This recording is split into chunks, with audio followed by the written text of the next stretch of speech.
The antonym of cumbersome is A. Heavy, B. Convenient, C. Smooth, or D.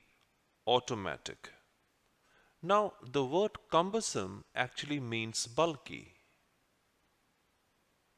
or something which is not convenient. Heavy means of great weight.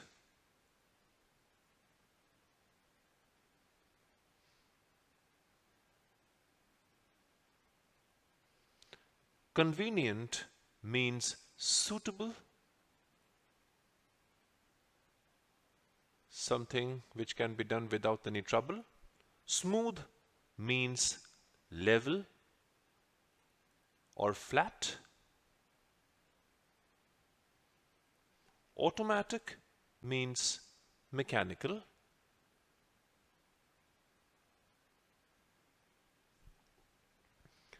Now, what should be the opposite of the word cumbersome? If something is bulky, not convenient, hence option B should be the correct antonym for cumbersome, which means convenient or suitable.